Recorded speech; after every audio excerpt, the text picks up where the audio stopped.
전문가님 부탁드리겠습니다.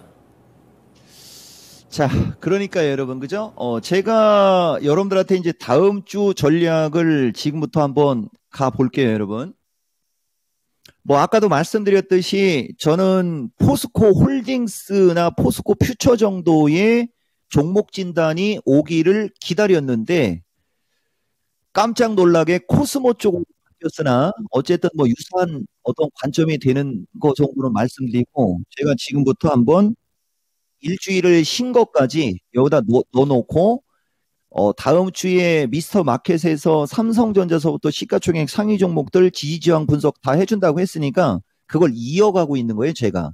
그래서 들어오라고 한 건데, 일단 다음 주 전략은 주식시장 변동성 요인은 어느 정도 사라지고 있다. 대신 오늘 아마 이슈가 될 수도 있어요, 여러분. 부채 한도 협상과 상업용 부동산 이슈는 상존하고 있다. 그러나 결국은 부채 한도 협상은 어느 정도 시장에 변동성을 주지만 결국은 미국이 디폴트로 간 적은 없어요. 대신 이 부채 한도 협상이 깔끔하게 마무리된 적도 없습니다.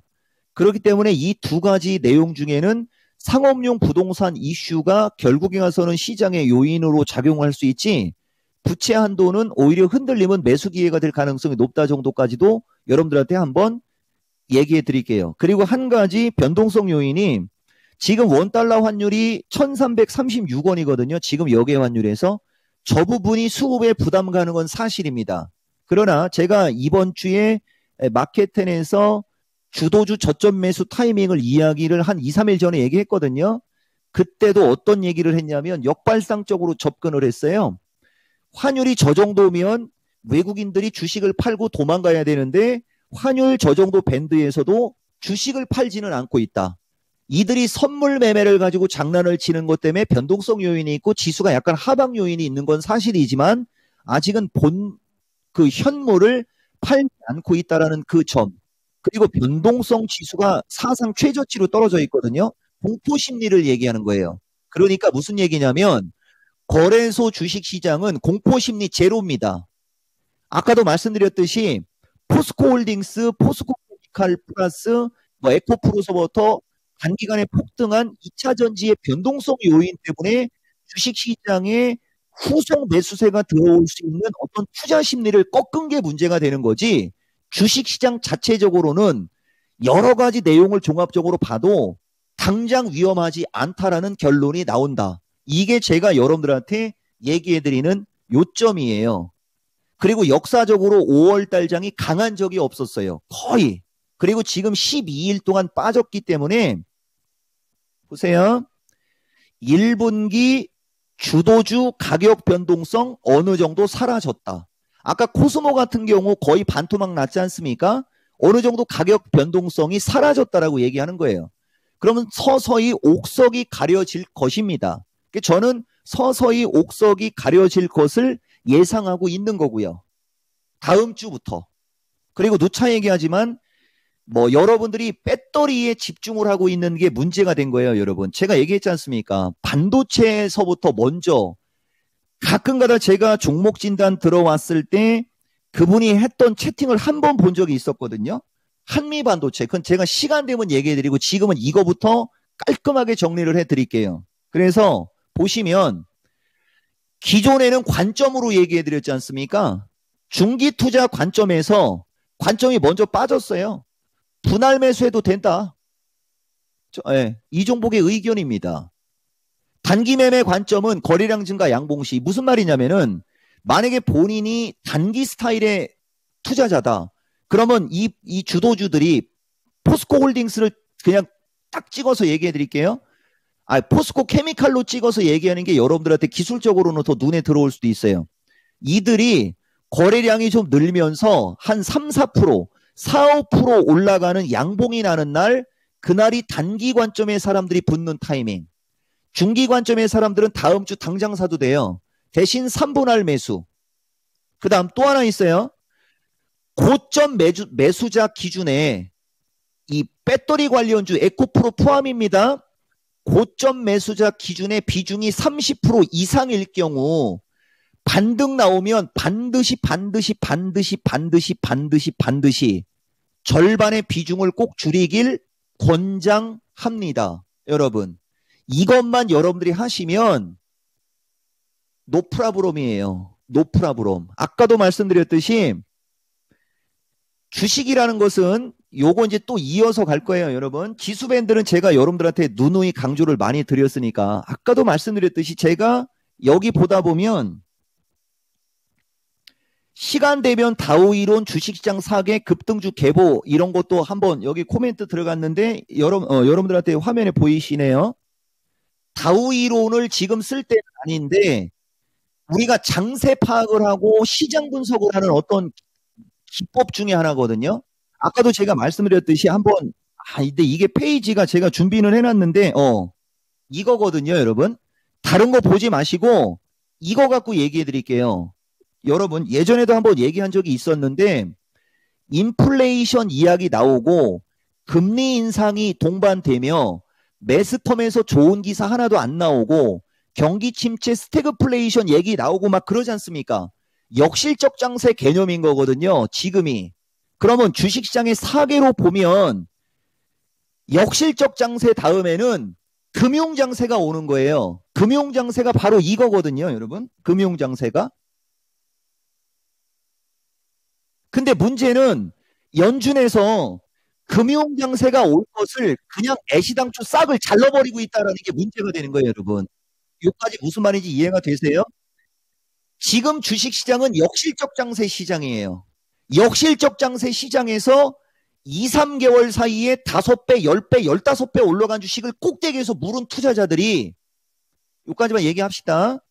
그게 문제가 되는 거죠. 만약에 연준이 피봇을 해서 금리 인하로 간다 그러면 신고가 나올 겁니다. 다 웬만하면 신고가 나와요. 근데 문제는 그건 안 할 거다, 안 할 거다, 안 할 거다, 안 할 거다 하는 게 이 장의 핵심 키워드가 되는 겁니다. 그게 핵심 키워드가 되는 거예요. 그러면 결국은 다시 금리 인하를 하거나 하려면 인플레 잡고요. 그죠? 웬만큼 다 잡아야 되죠. 상업용 부동산 이슈 한번 터져야 뭐 금리 인하 뭐 이런 얘기가 나오고 나와도 나오지 그전에는 안 나오는 거예요, 여러분. 그래서 이런 것들을 여러분들이 좀 아셔야 되고 제가 하나만 더 가볼까요? 지금 아직 이걸 1분 안에 얘기할 수 있을라나 모르겠어요, 여러분. 업종 대표주에 3번, 4번. 이거는 준비가 안 됐는데 조선 제가 머리에 있는 걸로 한번 얘기해 볼게요, 여러분. 지금 이거 화면을 진짜 오늘은 제가 아예 일주일을 쉬었기 때문에 여러분들한테 지금 제가 각인시키는 거예요, 여러분. 각인이라고 아시죠? 낙인 말고. 그죠? 예, 각인시키고 있는 겁니다, 지금. 내가 이종복이야 라고 하면서 여러분들한테 각인을 시키고 있는 건데, 보세요, 여러분. 2007년도에 09540 한국조선해양의 현대중공업이라고 하는 주식이거든요. 차화정 전성시대로 한번 가려고 하는 거예요. 차화정 전성시대에 보시면 이 조선주들도 저 당시 수십 배가 올라갔거든요. 2만 원에서 50만 원까지 올라갔어요. 25배 정도, 20배 이상 올라간 거죠. 근데 저 당시 조선주들은 3, 4년에 걸쳐서 20배, 25배가 올라간 겁니다. 확인되셨죠? 그 다음에 코로나 때 한번 볼게요.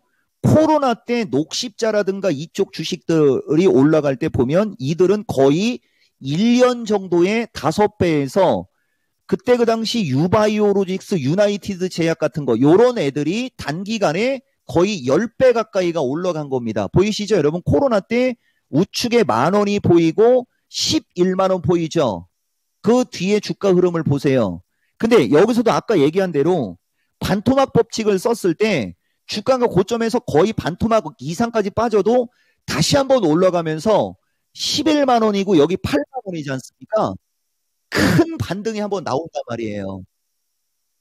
이거 제가 미스터 마켓에서 얘기할 건데 슬쩍 한번 흘렸어요.